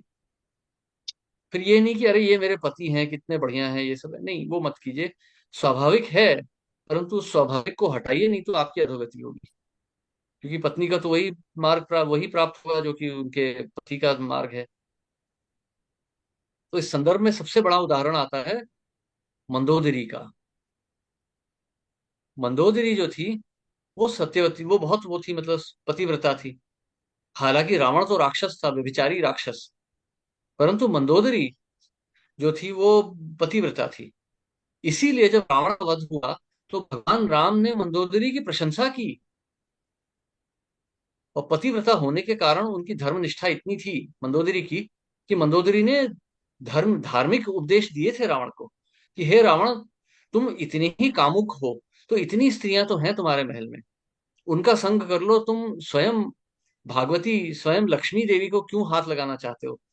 तुम क्यों अपनी मृत्यु को बुला रहे हो? तुम क्यों राक्षस कुल का नाश करने पर तुले हुए हो?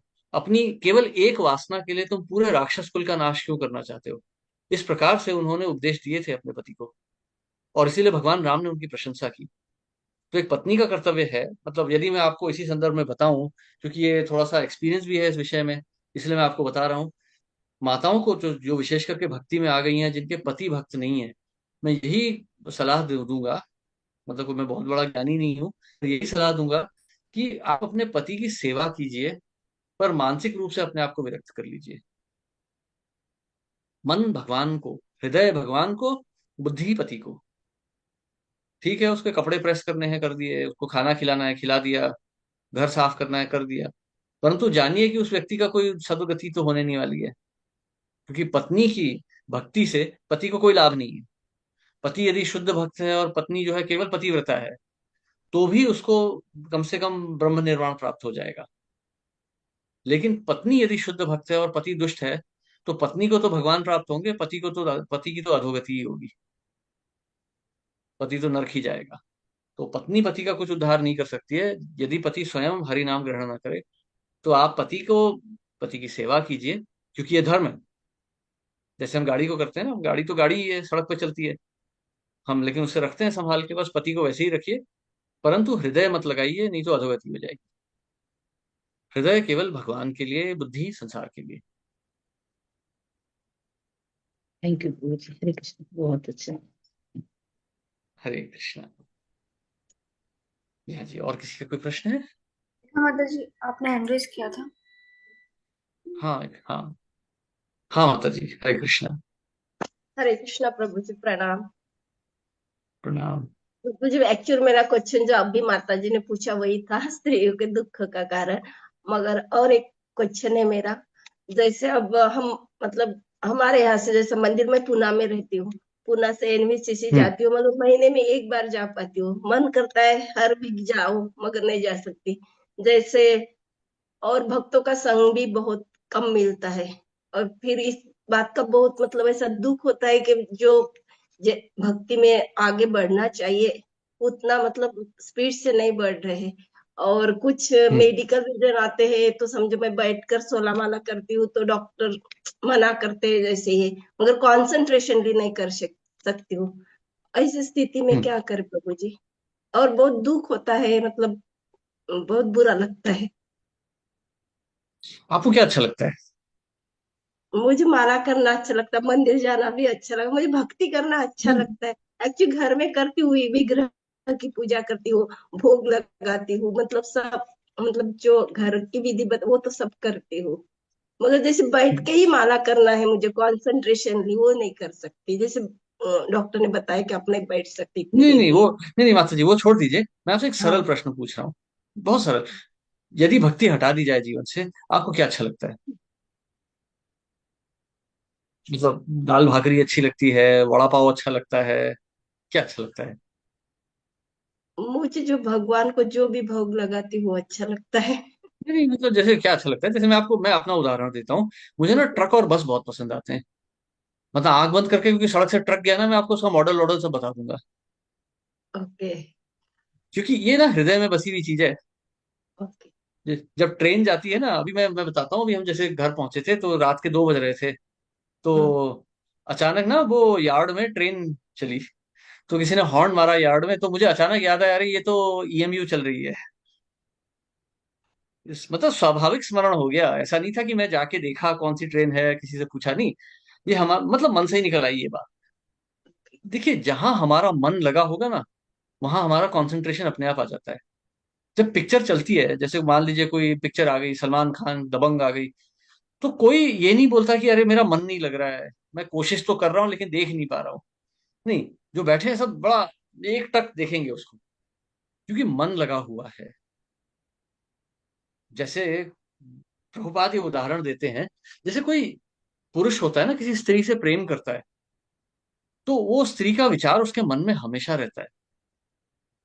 कोई उससे पूछेगा ना, और प्रभु जी कहाँ जा रहे हो, क्या हो रहा है, तो वो उसके मन में वो लड़की का ही विचार आता रहेगा हर समय, क्योंकि हृदय लगा हुआ है। हाँ, उससे आप पूछ लीजिए, जैसे वो एग्जाम में वाइवा होता है ना, कोई पूछ लेगा भैया ये बताओ, तो हमें याद नहीं रहता, याद करना पड़ता है।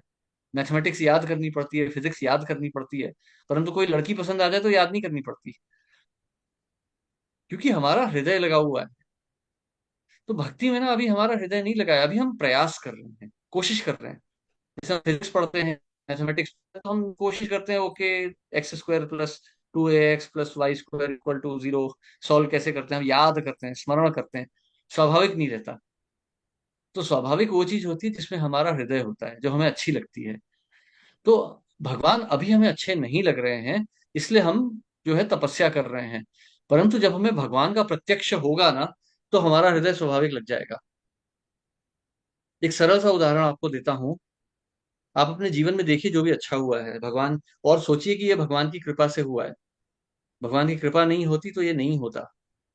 जब आप ऐसा सोच के लगेंगी जप करने ना, तो आपका मन जप में लगना शुरू हो जाएगा, तब कंसंट्रेशन आना शुरू होगा। हरी हरी वही, ब्रजराज प्रभु की ऐसा जय। लग रहा, दुखी थी इसी बात का, एक प्रयास कम पड़ रहा है हाँ, तो देखिए ना, भगवान ने आपको जीवन में कितनी सुंदर चीजें दी हैं। भगवान ने आपका जीवन कितना सुंदर बनाया है। जी प्रभु। यदि ये देखिए, ये सौंदर्य अभी जो छोटा मोटा मिला है संसार में, यही हमें इतना सुख दे रहा है। तो यदि भगवान ही मिल गए तो कितना सुख मिलेगा। जी प्रभु। हम भगवान को भूल गए ना, हमारी कठिनाई ये है।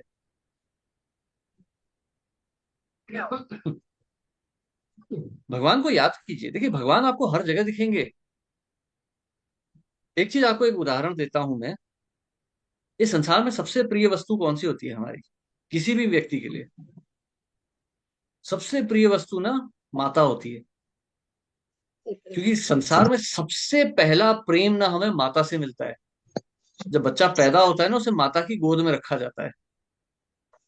जो प्रेम की अनुभूति जो हम कहते हैं, हमें माता से मिलती है। ये बाकी सब हमारी वासनाएं हैं केवल। ये पति का प्रेम, पत्नी का प्रेम, भाई बहन का प्रेम, ये सब अलग अलग वासनाएं हैं, परंतु सच्चा प्रेम हमें केवल माता से मिला होता है संसार में। तो ये माता कौन है?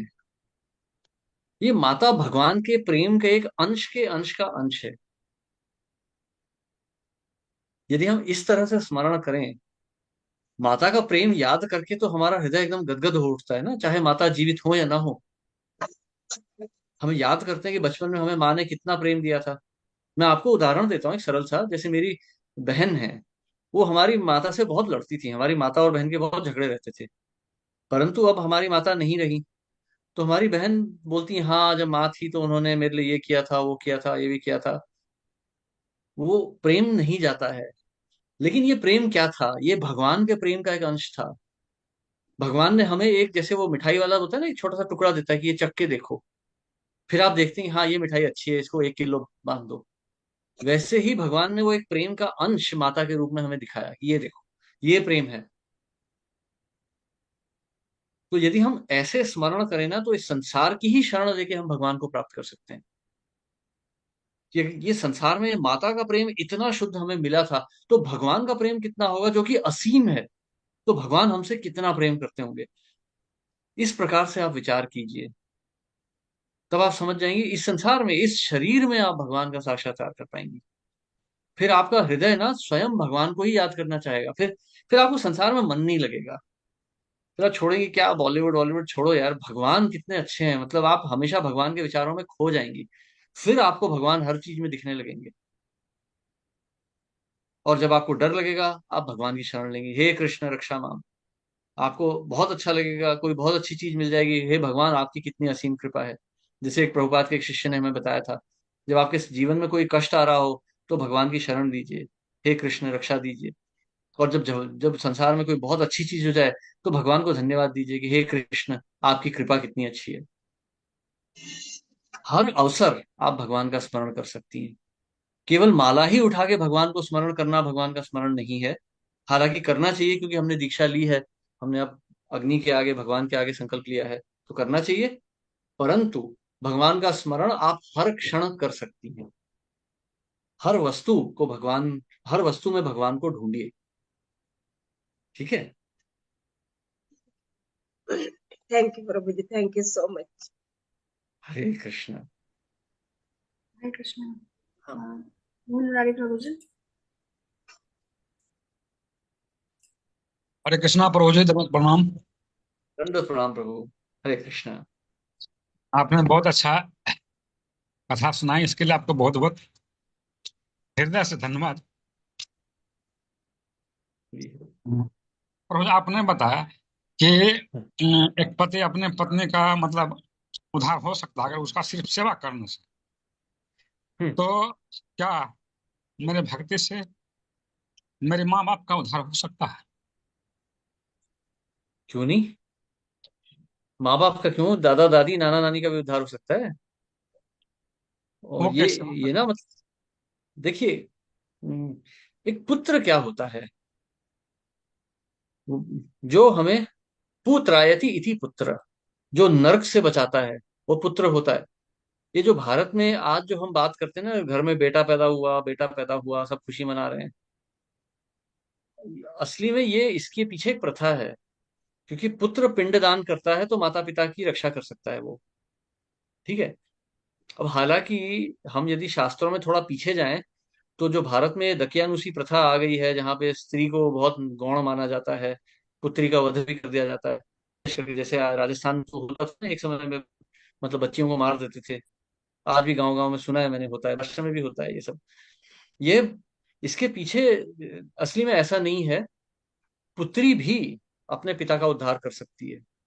और ये मैं नहीं कह रहा हूं, ये गरुड़ पुराण में लिखा है। जिस व्यक्ति का, जिस व्यक्ति से हृदय का संबंध हो जाए, वो उसका उद्धार कर सकता है। पिंडदान के लिए हमें कोई उपनयन संस्कार की आवश्यकता नहीं होती है। केवल प्रेम की कड़ी होनी चाहिए। एक जो पिंडदान संस्कार है, पितृ तर्पण जो संस्कार है, वो बहुत ही करुणामयी संस्कार है। वो केवल हृदय के प्रेम से चलता है। तो यदि कोई पुत्र है, माता पिता की सेवा करना चाहता है, और माता पिता भक्त नहीं है, वो जानता है ये भक्त नहीं है, नहीं बनेंगे, तो वो भी उनकी सेवा कर सकता है। वैसे तो शारीरिक रूप से सेवा की जा सकती है उनकी, परंतु यदि उन्होंने संसार छोड़ दिया है, तो आप माला कीजिए और वो उनको दान कर दीजिए। वैसे भी हम भक्त हैं, हमें माला से पुण्य आ रहा है, उससे हमें क्या लेना देना। उससे जो पुण्य आ रहा है वो उनको दे दीजिए, वो जहां भी होंगे उनका उद्धार हो जाएगा।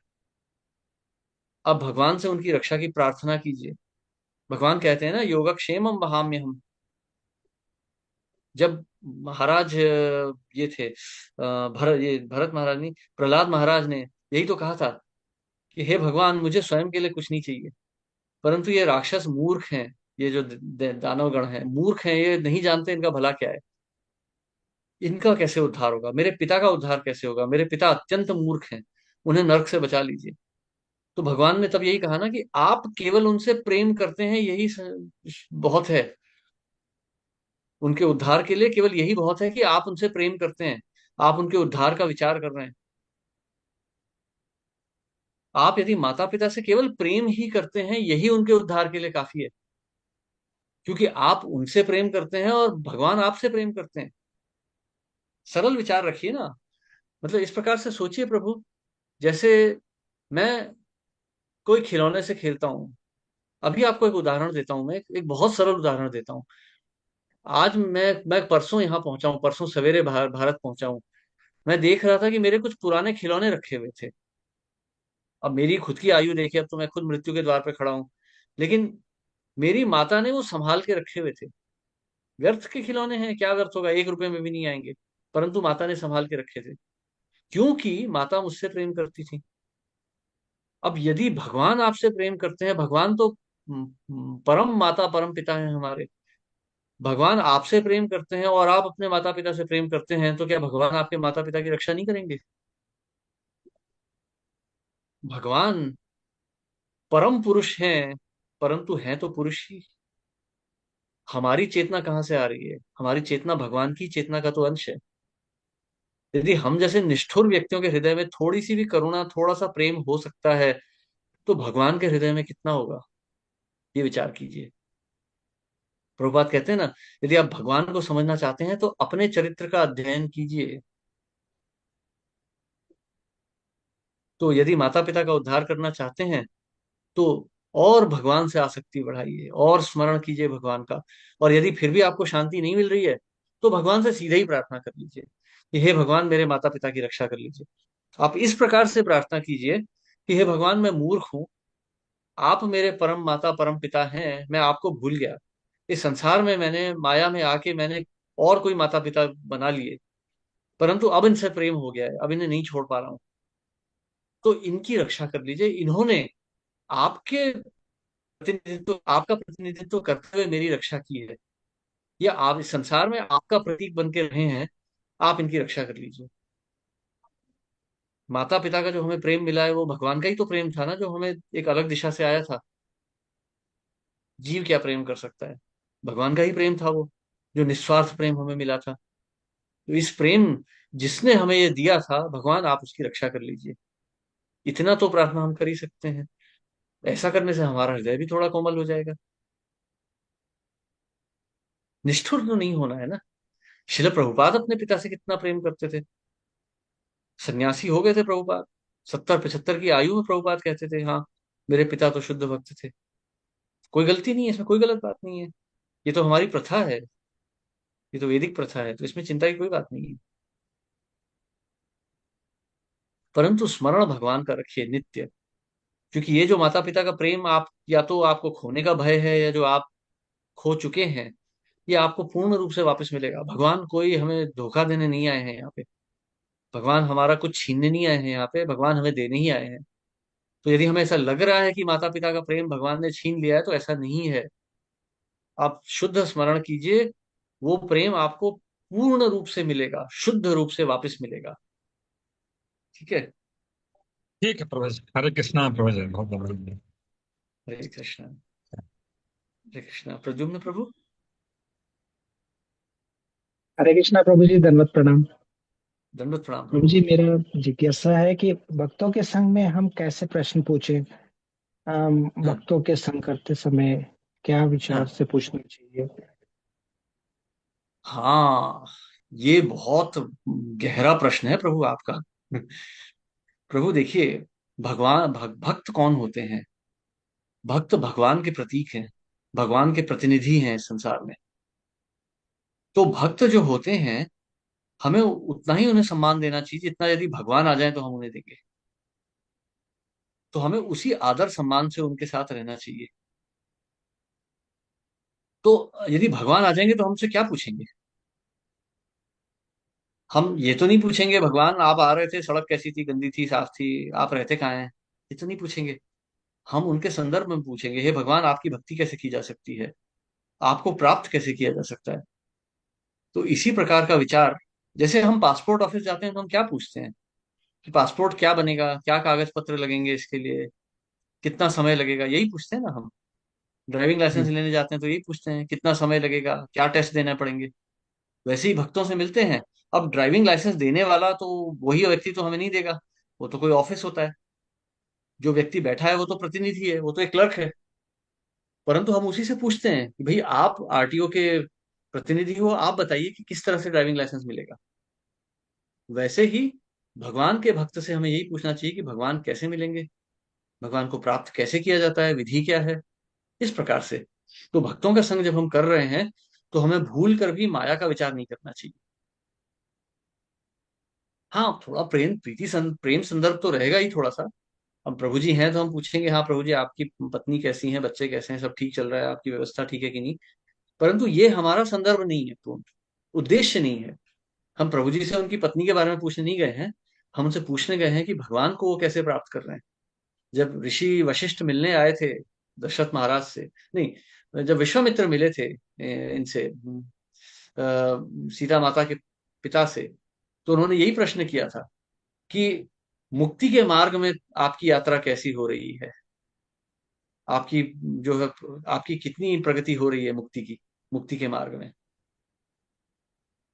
दशरथ जनक महाराज से मिले थे जब विश्वामित्र, तो यही प्रश्न पूछा था। तो भक्तों से हमें ऐसे ही पूछना चाहिए, क्योंकि भक्तों से मिलके हम यदि कृष्ण कथा नहीं करेंगे तो किससे पूछेंगे ना। थैंक यू प्रभु जी। ये हरे साधु कृष्ण। संग होता है। हरे कृष्ण। जी। हरे- हाँ। Thank you Prabhu ji. I guess हो गए क्वेश्चंस। समिता माता जी। यस माता जी। हाँ। हरे कृष्ण प्रभु जी। हरे प्रभु जी, कृष्ण। बहुत बहुत स्वागत है आपका। अ, धन्यवाद। प्रभु जी, हाँ। प्रभु जी, आ, आपकी अभी जो यात्रा में आप क्या भद्रिका आश्रम जाएंगे क्या प्रभु जी? इस बार थोड़ा कठिन दिख रहा है, क्योंकि मुझे अभी राजकोट जाना है 3 हफ्ते जी बाद। और उसके बाद फिर थोड़ा सा विचार किया था मायापुर जाने का, क्योंकि 2-3 वर्षों से गया नहीं हूँ मायापुर। जी जी। तो अभी अगले, यदि आप लोगों की मतलब आप लोगों का आशीर्वाद रहा तो शायद इस साल मैं जल्दी वापस आ पाऊंगा भारत, और थोड़े लंबे समय के लिए। तो ऐसा भी विचार है कि उदयपुर भी आऊं मैं कुछ दिनों के लिए। ठीक प्रभु जी, हम तो अभी दिल्ली में है, दिल्ली से दिल्ली में हूँ मैं। तो अभी हमें हाँ। भद्रिका आश्रम के भक्तों का जो है सानिध्य मिला, तो बहुत अच्छा लगता है कि जो कुछ मिलता है तो हमें लगता है कि सबको ही मिले। और गोकुल प्रभु जो है उनके डॉक्टर केशवानंद प्रभु हिज ग्रेस, उनके बिल्कुल राइट हैंड जैसे, इतना तेज उनके चेहरे पे वो ब्रह्मचारी के साथ जो उनका सानिध्य मिला, तो प्रभु जी ऐसा लगा कि ये तो विष्णु दूत है। फिर लगा अगर विष्णुदूत, अगर ब्रह्मचारी ऐसे, विष्णुदूत कैसे होंगे? फिर लगता था अरे, फिर भगवान खुद कैसे होंगे? तो आई वॉज ओवरवेल्म। तो जैसे प्रवचन सुनते कहीं से कुछ भी आता है, तो वही भगवान का ही वो कृपा ही लगती है कि वही जो आपने बोला कि भगवान कैसे होंगे, जब ये वाला थॉट जो है वो और रीअफर्म होता है। थैंक यू प्रभु जी, आपकी कंपनी, आपके इतने ब्यूटीफुल लेक्चर के लिए। हरे कृष्णा प्रभु जी। Hare Krishna. Thank you so much माता जी। और किसी का कोई प्रश्न? चंद्रप्रभा माता जी ने हाथ खड़ा किया था, फिर नीचे कर दिया हाँ। था, शायद उनका कोई प्रश्न था। चंद्रप्रभा माता जी।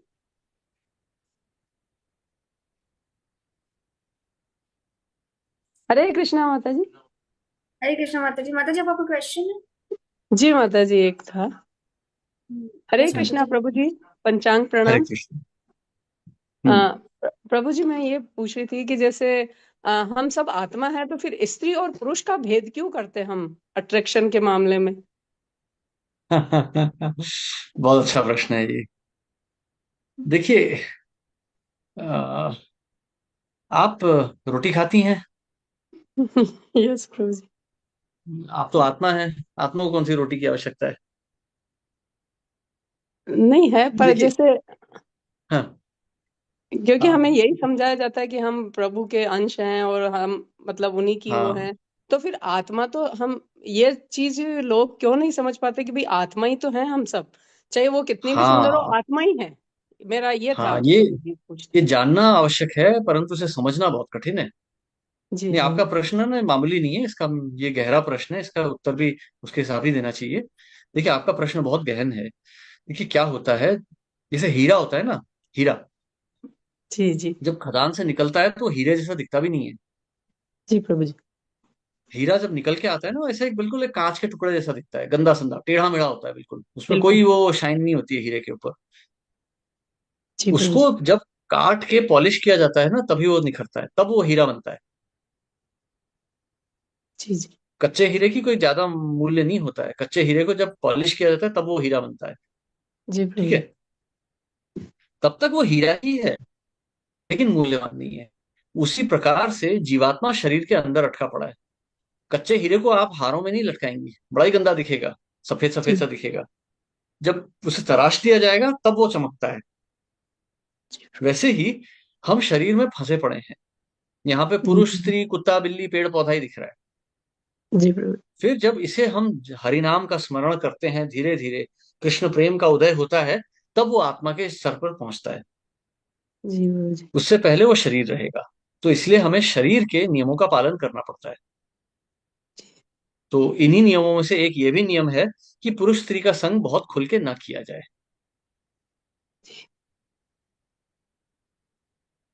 ठीक है, जी प्रभु जी। हम भेदभाव नहीं कर रहे। भेदभाव करते तो फिर हरिनाम ही नहीं देते। नहीं प्रभु जी, मेरा क्वेश्चन जो था वो इस तरीके का था कि भाई हम जब इसमें जो भक्ति में जो लोग आ जाते हैं तो वो तो एक आत्मा समझ सकते हैं ना कि भाई सब आत्मा है यूं। हम्म, ये प्रभु जी मैं तो साक्षात्कार ये बोल कठिन रही है थी ना, जैसे। साक्षात्कार थोड़ा कठिन हो जाता है। बाकी तो जो है वो तो दुनिया में हम जानते ही हैं कि क्या है। नहीं, ये कर सकते हैं, आज भी कर सकते हैं। यदि हम 24 घंटे हरिनाम जप कर रहे हैं जी जी प्रभु जी। तो हमें कोई फर्क नहीं पड़ेगा। वही जैसे तो मैं बोल एक रही बार, जैसे शिला प्रभुपाद न्यूयॉर्क में थे, तो जा रहे थे, टैक्सी से जा रहे थे। तो मतलब भक्तों के साथ थे, तब उस समय तो इस्कॉन के पास पैसे ऐसे नहीं थे, टैक्सी से लेके जा रहे थे भक्त प्रभुपाद को। तो ड्राइवर अचानक मुड़ा, ऐसे गाड़ी रुकी हुई थी, पीछे मुड़ा, बोलता है, सो Swami ji, what is your miracle. सब घबरा गए कि यार ये टैक्सी ड्राइवर ने इतना घटिया प्रश्न कैसे पूछ लिया प्रभुपाद से। तो प्रभुपाद ने उसको देखा, मुस्कुराए और बोले कि my miracle is that I can sit. हाँ, व्हाट्स योर मैजिक। हाँ, प्रभुपाद बोले, my magic is I can be in a room full of naked women and not be agitated. अब प्रभुपाद चाहते तो बोल सकते थे मैंने भगवान को देखा है, ये किया वो किया, नहीं, प्रभुपाद ने एक इतना ही घटिया उदाहरण दिया, क्योंकि वो व्यक्ति घटिया प्रश्न पूछ रहा था। क्योंकि एक मनुष्य जो साधारण इस संसार में फंसा है ना, वो स्त्री पुरुष आकर्षण से बाहर नहीं निकल सकता, बिल्कुल नहीं निकल सकता, क्योंकि वो शरीर को ही देख रहा है। तो जो इस शरीर की आसक्ति से छूट गया, वो तो जादू है वो संसार में। तो शिल प्रभुपाद को कोई स्त्री आकर्षण नहीं था। शिल प्रभुपाद तो ने तो माताओं को साड़ी पहनना सिखाया था। एक सन्यासी को तो हाथ, मतलब स्त्री को देखना भी, स्त्री का नाम लेना भी वर्जित है। पर प्रभुपाद ने तो माताओं को साड़ियां पहनना सिखाया था। लेकिन प्रभुपाद को कोई आकर्षण नहीं था स्त्री के प्रति, क्योंकि 24 घंटे भगवान का स्मरण करते थे शिल प्रभुपाद। तो जिस दिन हम उस अवस्था में पहुंच गए, लक्ष्येश्वर बन गए, समाप्त, फिर कोई भेदभाव की आवश्यकता नहीं रहेगी। परंतु अभी हम वहां नहीं है ना, अभी 16 ही माला कर रहे हैं। इसलिए ये करना पड़ता है, प्रिकॉशन है ये। खाली सड़क में तो आप लेफ्ट लेन में चलाएं, राइट लेन में चलाएं, कोई फर्क नहीं पड़ता है। परंतु हम चलाते लेफ्ट लेन में ही है ना, क्योंकि कोई गाड़ी अगर आ गई तो टकरा जाएगी। नियम का पालन कर रहे हैं, नियम बनाया गया है कि एक बुद्धिमान व्यक्ति भी फंसे नहीं। क्योंकि ये स्त्री पुरुष आकर्षण को ना कभी कम नहीं समझना चाहिए। प्रभुपाद कहते हैं कि इससे कभी इसको कमजोर मत, माया को कभी आप मत समझना कि कमजोर है माया। जिस समय हमें लग रहा है कि माया कमजोर है, उसी समय माया सबसे ताकतवर है। जिस समय हमें लग रहा है कि हमने तो पूर्ण पूर्ण आत्मसमर्पण कर दिया, उसी समय हमें माया ने दबोच रखा है। इसीलिए हमें भगवान की असहाय प्रार्थना करनी चाहिए कि भगवान, मेरी कोई रक्षा नहीं है इस संसार में, आप ही के एकमात्र कर सकते हैं। मैं अपने आप को तो माया से भी नहीं बचा सकता हूँ, केवल आप ही मुझे बचा सकते हैं। यह सोचना कि मैं भक्ति कर रहा हूं, यह भी माया ही है।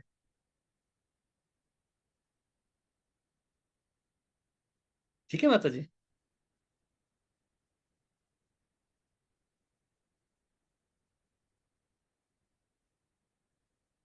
हरे कृष्णा। हाँ, ये वन प्लस नॉड प्रभु।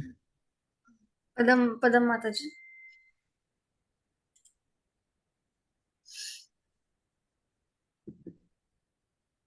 माता जी अनम्यूट कर पा रही है? आई गेस उनका डिस्कनेक्ट हो गया।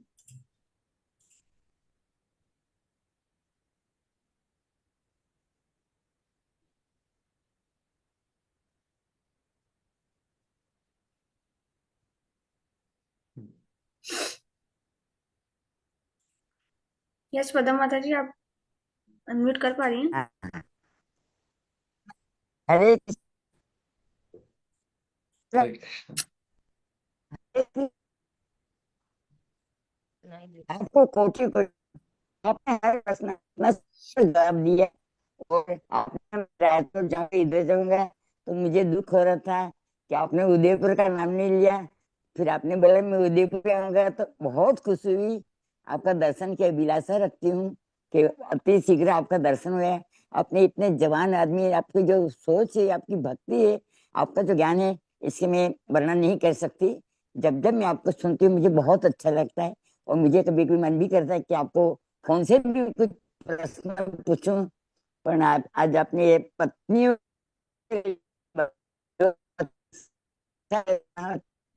नहीं करना चाहिए। ये हर बहुत इम्पोर्टेंट है ये सवाल जवाब, मतलब तो भगवान करे आपके सब महिलाओं के, बहनों, माताओं के प्रति ये संदेश जावे कि कैसा भी पति हो उसका रखे, दूसरा पति न करे। प्रभुपाद जी ने कहा, और आपके हर सवाल का जवाब इतना सुंदर तरीके से दिया है, तो सच मन करता है आपका दर्शन करना जरूरी हो गया मेरे। पर ये नहीं सर्विस कर पाऊंगी because it is short,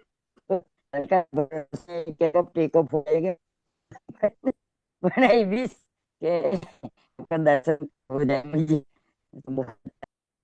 Hari Hari, मुझे भी आपके दर्शन होंगे, आपके आशीर्वाद मिलेंगे तो मेरा भी सौभाग्य होगा।